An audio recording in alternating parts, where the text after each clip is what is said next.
ralentir Goku dans cet épisode. Putain, mais quand on demande à Chaos de faire un truc comme ça, c'est comme si on demandait à Krillin de revenir sain et sauf d'une aventure. Ça n'a pas de logique. Vous allez me dire, ouais, mais peut-être il a cherché les Dragon Ball pour devenir plus fort secrètement. Et là, je dirais, ouais, il faut arrêter le stick, mon pieu, tu le déposes par terre ou alors tu me donnes le nom de ton vendeur. Parce que sérieusement, t'as fumé grave, mon pote. Sérieusement, Chaos, le mec, ses pouvoirs ne marchent pas contre Nappa. Nappa, tu vois, Nappa c'est la grosse, c'est le type, le chauve là, le Chuck Norris sans cheveux.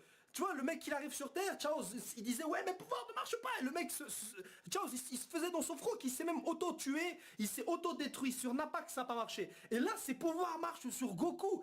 Vous allez me dire, ouais mais Goku il était pas sur ses gardes. Ouais mais Goku il a résisté, il a essayé de bouger et il a quand même été ralenti. Donc Goku il se fait ralentir là où Nappa lui se faisait pas ralentir. Hein, et me parle pas d'entraînement sa mère la chienne parce que depuis l'arc des cyborgs, Chaos, tout ce qui se fait, c'est tenir compagnie à Lunch qui était soi-disant en couple avec Tenchinan dans des montagnes très loin. Hein, pour pas évoquer des relations pédophiles assez étranges entre un chauve très grand et un petit garçon aussi chauve, hein, dans les montagnes. Hein, vous allez pas me dire que c'est pas très logique. Non, vous allez pas me dire que y a pas d'anguille sous roche là. Il y a un truc bizarre. Je m'exprime comme un con. Je suis désolé, mais sérieux, j'ai trouvé ce passage là assez équivoque. Voilà. Pour terminer ça sur un mois, c'est scientifique, pour pas dire. Voilà. Sur ce, merci et bonne vidéo.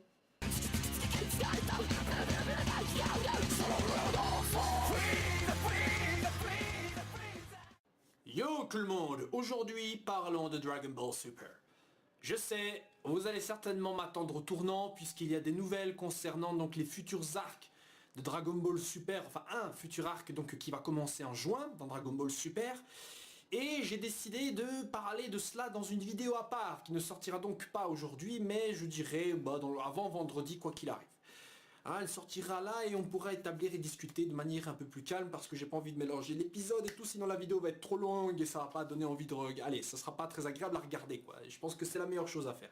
Néanmoins, dans cet épisode de Dragon Ball Super, nous avons donc, on va dire un épisode un épisode pont, hein. Bon allez, certains diront si avant je qualifiais certains chapitres de transition, et bah celui-ci est un épisode de transition, puisque si j'ai bien compris, jusqu'en juin donc nous aurons des petits épisodes comme ci par-ci par-là, où nous reverrons d'anciens et nouveaux personnages, mais enfin voilà.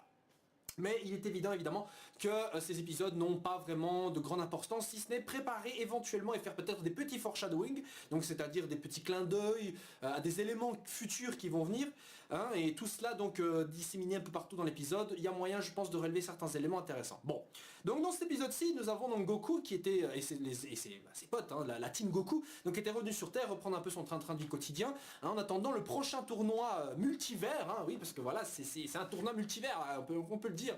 Un tournoi multivers donc qui sera organisé par Zeno dans une tribune, j'imagine, beaucoup plus grande et beaucoup plus impressionnante que celle qui opposait l'univers 7 à l'univers 6 évidemment, et qui là mettra en scène donc tous les 12 univers connus. Bon. Alors évidemment, il y avait l'intrigue de Monaka qui, je pense, ici trouve une petite, disons, une conclusion temporaire. Allez, puisque ici, il y avait Goku, donc qui était évidemment toujours partant pour combattre Monaka, mais jusqu'ici, Virus l'a toujours empêché donc de vérifier donc sa puissance, puisque justement, en réalité, Monaka est très faible. On apprend même en fait qu'il est livreur, mais bon, ça, on avait quand même plus ou moins compris. D'ailleurs, je me suis dit, putain, Monaka, le mec, il continue de travailler, alors que à côté, putain, t'as légèrement Virus qui lui a filé un trésor incroyable, à la hauteur justement du travail qu'il a fait, c'est-à-dire permettre à Virus d'avoir l'avantage sur Champa, et ça c'est pas rien. Donc je pense que le trésor qu'il lui a filé aurait dû quand même couvrir un peu les frais de... Allez, on va dire que ça devait normalement... Allez, je veux dire, si vous êtes livreur, vous êtes chauffeur routier, et qu'on vous offre 1 million d'euros, vous allez continuer à bosser vous? Et me dites pas que le trésor qu'il lui a filé ça vaut moins que ça, hein. Allez, sérieusement. Bon, donc en tout cas il y a une petite fête donc, qui est organisée pour célébrer plus ou moins la victoire de l'univers 7, hein, qui me rappelle beaucoup justement l'anniversaire du Bulma dans le film Battle of Gods, alors que dans la série c'était organisé sur le bateau. Là ça on l'avait vu dans la série qu'on a vue, c'était dans l'anniversaire de Bulma était sur un bateau et non plus chez elle comme justement dans cet épisode-ci.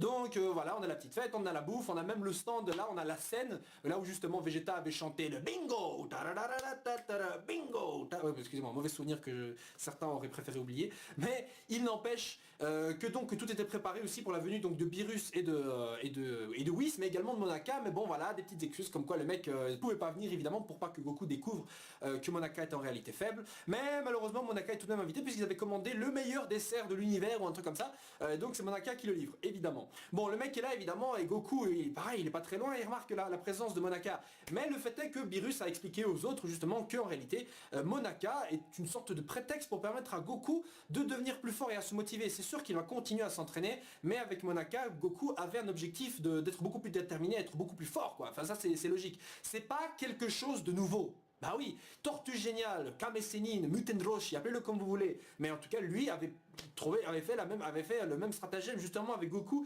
et Krillin en se déguisant justement en Jackie Chun dans le premier tournoi. C'est parce qu'il est entré dans le tournoi, s'il est entré dans le tournoi sous l'identité de Jackie Chun, c'était pour botter les fesses de Goku et de Krillin pour leur faire comprendre qu'il est toujours plus fort et que les deux cherchent à se dépasser, à progresser. C'est normal et c'est la bonne chose à faire. Mais là où c'est beaucoup plus intéressant, c'est l'explication que donnent Whis et Beerus sur le fait que ceux-ci veulent que Goku devienne plus fort. Et ça, c'était pas quelque chose qu'ils avaient dit avant. En fait, ils disent donc que par la suite, ils auront besoin de la force de Goku. Ils ont besoin, et malheureusement Vegeta, lui, on s'en fout, soit, c'est triste, mais qu'ils ont besoin que Goku donc devienne plus fort pour justement les dangers à venir. Et dans les dangers à venir, ils sous-entendent qu'il est possible qu'à cause du futur tournoi opposant les 12 univers, on ait un dieu de la destruction qui commence à péter un câble, et donc du coup qu'on ait justement un de ces dieux de la destruction qui s'attaque à la Terre de l'univers 7. Donc, serait-ce un foreshadowing pour nous dire que dans le tournoi on aura un dieu de la destruction un peu barge qui dit voilà un peu barge ouais effectivement et qui se dit putain vous avez buté mon guerrier, je vais pas laisser, je m'en fous du tournoi, je vais vous péter la gueule, ce qui est grandement possible dans la logique de Dragon Ball où les tournois ont toujours un petit élément perturbateur on va dire. Et donc de ce fait là bah voilà, ce serait possible donc qu'on ait un dieu de la destruction de l'univers 1, 2, 3, peu importe, qui justement se retourne contre Goku et les autres. Mais d'un côté tu peux te dire, ouais attends, et Beerus il sert à quoi? Je veux dire, si un dieu de la destruction de l'univers des autres univers qui s'attaque à la Terre de l'univers 7, Beerus va pas faire là, oui vas-y. Déjà que le mec il a sauvé la Terre de manière impartiale avec Golden Frieza en demandant à Whis de remonter le temps, et que même par rapport à Champa il voulait pas échanger la Terre avec la Terre de son univers à lui, bah c'est un peu normal que Beerus protège la Terre sous prétexte qu'il veut protéger la nourriture qui est dessus, mais même par fierté, Beerus ne laissera jamais un autre de la destruction faire ce qu'il veut dans son univers à lui. La preuve, il était pas très content quand il a appris que Champa recherchait les Super Dragon Ball qui étaient dans l'univers 7 en partie.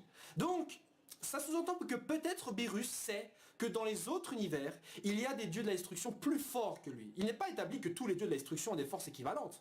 Je pense qu'il a même été suggéré que Beerus est quand même plus fort que Champa, là où Vados est plus fort que Whis. Bon, c'est vrai, vous me direz, c'était il y a très longtemps, Whis et Vados se sont battus il y a très longtemps. Whis a dit qu'il avait progressé, mais qui ne dit pas que Vados aussi ne s'est pas amélioré. Je veux dire, c'est voilà. Bon, ça on s'en fout. Au final, c'est pas très important. L'important, c'est qu'il est possible que donc des dieux de la destruction plus forts que Beerus s'attaquent à la Terre, là où Beerus justement aurait besoin d'aide peut-être de Goku et Vegeta, même si c'est un peu humiliant pour lui. Et il dit bien qu'il aura besoin que Goku et Vegeta deviennent plus forts. Bon. Mais évidemment ce n'est qu'un point, hein, voilà, je pense que Beerus ne serait pas non plus, voilà, il ne laisserait pas les choses faire s'il voyait un dieu de la destruction, voilà, faire ce qu'il veut dans son univers à lui, enfin je sais pas. Dites-moi ce que vous en pensez dans les commentaires. Quoi qu'il en soit, nous avons donc après le petit match donc, qui s'organise, puisque justement on ne peut plus tellement fuir les choses, Beerus est obligé d'avouer la vérité à Goku. Mais évidemment, les choses ne se passent pas vraiment comme prévu et au final le mensonge continue un peu de perdurer et au final Beerus s'en retrouve même à devoir prendre la place de Monaka. Et d'ailleurs je suis très content de savoir que j'avais raison par rapport donc à Beerus qui prend l'apparence, enfin c'est pas vraiment prend l'apparence, il met un costume, c'est vrai. Mais il n'empêche que donc c'est bien Beerus qui avait pris la place donc de Monaka dans cet épisode-ci en enfilant donc un costume que Satan lui avait fait, hein, puisqu'il lui avait fait il avait proposé à Monaka quand ils étaient encore sur la planète où s'est déroulé le tournoi, donc d'entrer dans son école à lui, voilà, et de faire de lui donc une sorte de disciple, là où justement à la base il pensait qu'il était plus fort que lui. Bon, bah, c'est un détail. Donc du coup Goku commence à combattre Beerus, et justement je trouve un peu dommage qu'on n'ait pas de commentaires sur les progrès de Goku, là où justement je sais Beerus est en soi toujours plus fort que lui.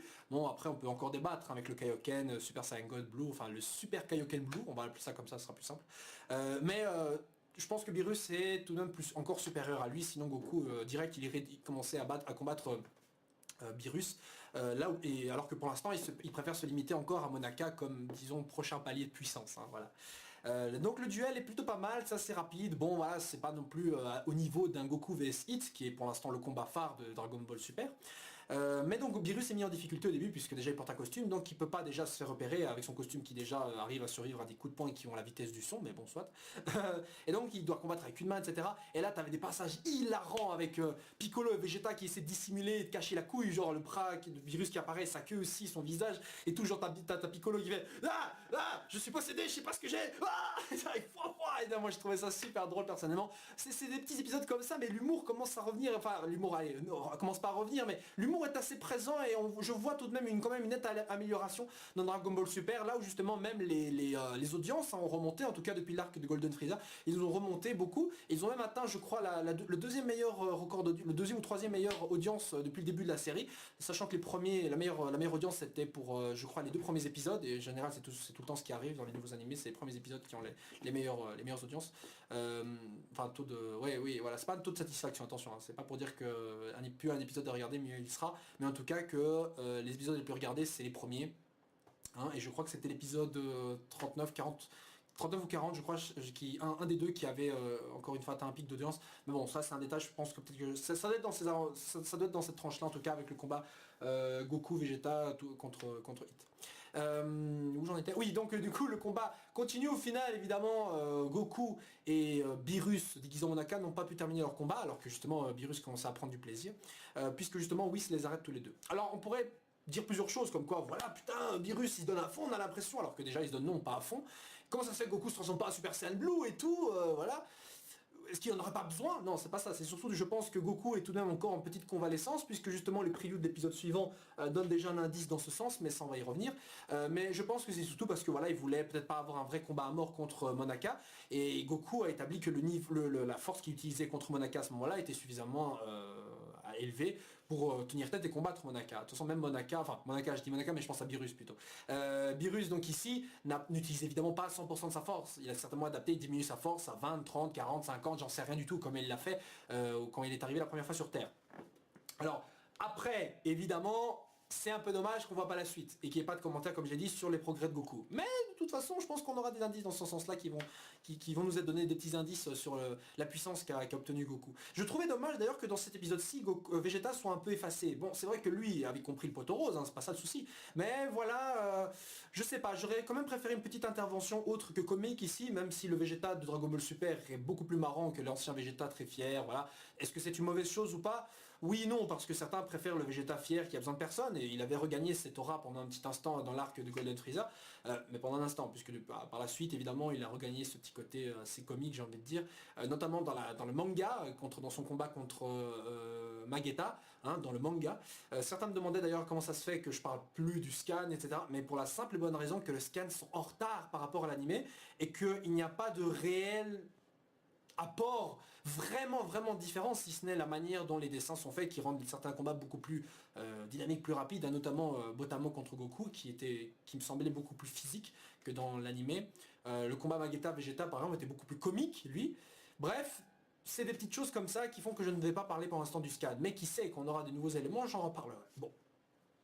Après, donc à la fin de l'épisode, Goku commence à se poser des questions, puisque justement Yamcha vend un peu la mèche, et à ce moment-là, je me commence à me dire, putain, ils vont déjà repartir leur recherche de Dragon Ball pour ressusciter encore une fois Yamcha. Parce que le mec, il a réussi à énerver Beerus, puisqu'il a cramé un peu Monaka, qui s'était évanoui durant le combat entre Goku et Beerus, mais il n'empêche que, et ça c'est marrant, que Goku, évidemment, bête comme il est, n'a pas compris, et donc on déduit que Monaka pouvait se séparer comme Boo. Hein, bon, c'est pas non plus un truc incroyable, même Piccolo le faisait, je pense qu'il se séparait en plusieurs entités pour s'entraîner, mais je crois que ça c'est quelque chose qui était plus, c'est une technique qui a été surtout employée dans les hors-séries des Dragon Ball Z, dans la période où Vegeta et Nappa arrivaient sur Terre et Piccolo s'entraînait. Enfin, je suis pas sûr, mais bon, soit. Et même dans le combat contre Nappa, je crois que Krillin et lui auraient utilisé ces techniques. Mais enfin, bon, c'est des détails. Quoi qu'il en soit, donc l'épisode se termine là-dessus, donc sur ce petit épisode, sur cette petite scène, pardon, assez marrante. Donc un épisode de transition, voilà, qui pose certaines petites bases peut-être sur les dangers futurs avec les dieux de la destruction, hein, des petites scènes plus ou moins marrantes. Je regrette donc qu'on n'ait pas eu le point sur les progrès de Goku en soi, mais bon, soit tant pis. Vegeta un peu en retrait, c'est assez dommage d'ailleurs. J'ai bien aimé les techniques donc qui sont revenues, le Taioken, hein, j'avais dit à un moment donné que je sentais qu'on allait revoir ces anciennes techniques, hein, et c'est le cas ici. Et gros big up en tout cas à Chaos, qui lui a réussi quand même à arrêter Goku pendant un instant. Quoi qu'il en soit, je voulais dire aussi que l'épisode de la semaine prochaine donc met en avant Goku et Pan, et surtout la bande à Pilaf. On voit même Pan donc qui arrive à dégager donc une sorte d'aura comme si elle allait se transformer ou quoi. Bon, c'est pas le cas évidemment, c'est juste qu'elle déploie son ki, ce qui sous-entend donc que Pan, donc même à l'époque de nouveau-né bébé, est quand même à une certaine puissance, hein. Voilà, je vais pas non plus la comparer à Broly qui avait une puissance de 10 000 unités à sa naissance comme le suggérait le film, mais voilà, je pense que c'est plus ou moins le même délire que ce qui se emploie ici, hein. Je vois pas évidemment Bulma taper avec son scouter, enfin analyser la puissance de Pan avec son scouter, c'est pas vraiment ça qu'on aura. Mais donc on aura un épisode donc, qui va rapprocher Goku et Pan, le futur grand-père et la future petite fille, dans le sens fille de son fils, hein, là où on voyait à la fin de Dragon Ball Z les deux assez proches, les deux avoir un lien, et ce serait peut-être intéressant de creuser plus ou moins ça ici. Je sais que le développement, le character development n'est pas quelque chose en soi que dans Dragon Ball Super et même dans Dragon Ball Z, allez, c'était pas non plus l'aspect assez voyant, donc le développement des personnages n'était pas un aspect très voyant dans Dragon Ball Z. En général, il était assez périphérique. Certains personnages arrivaient à en bénéficier énormément, genre Vegeta, c'est celui qui en bénéficiait le plus selon moi, et même Gohan en soi, à certaines reprises. Non, c'était surtout Vegeta pour moi, mais c'est pas non plus dommage, c'est pas non plus mauvais pardon d'apporter ce genre de choses dans Dragon Ball Super qui présentait qui encore actuellement Dragon Ball Z a de nombreuses lacunes comparées au shonen actuel, hein. Voilà, je vais pas non plus relancer le débat, mais que Dragon Ball Z justement arrive à apprendre des choses, des shonen, enfin arrive à apprendre voilà des shonen actuels qui eux-mêmes ont été inspirés de Dragon Ball Z, enfin Dragon Ball, ça c'est marrant, ça fait une boucle. Dragon Ball qui lance une nouvelle ère de shonen, les shonen qui évoluent et qui instaurent de nouveaux codes ou voilà, ou les en remplacent certains, ou les améliorent voire, et t'as le nouveau Dragon Ball Super qui justement reprend ces codes qui en soi sont des dérivés de lui-même et de son ancienne version. C'est des choses comme ça, c'est des cycles, des boucles qui n'arrivent que dans des shonen comme Dragon Ball qui justement perdurent depuis tellement longtemps qu'il est en concurrence avec des shonen qui en soi sont basés et s'inspirent justement de lui-même. Voilà, c'est assez drôle et assez marrant. C'est l'ancienne génération qui doit quand même être comparée aux nouvelles, et le combat évidemment est assez rude et les gens sont toujours assez impitoyables avec Dragon Ball Super. Même moi je l'ai été, et vous l'avez certainement vous-même été, ou vous l'êtes encore une fois, et je voulais vraiment aborder ce petit point là quand même rapidement avec vous. Donc l'épisode de la semaine prochaine sera certainement marrant, allez, des petits points assez drôles, la bourde à pilaf, c'est toujours de la couille, mais peut-être voilà, un amorçage peut-être du futur arc. Donc ce futur arc justement annoncé en juin, j'en reparlerai donc dans une prochaine vidéo, histoire de pas tout mélanger. Je vous souhaite donc une agréable semaine les gens, et on se retrouvera donc pour la prochaine vidéo en parlant donc de cet arc qui va commencer en juin dans Dragon Ball Super. Ce n'est pas moi, c'est le canapé si vous entendez ce bruit. Voilà, excusez-moi, j'étais obligé de le dire parce que je sens les commentaires sinon venir. Voilà, sur ce, ciao ciao et passez une agréable semaine, voilà. Zoom.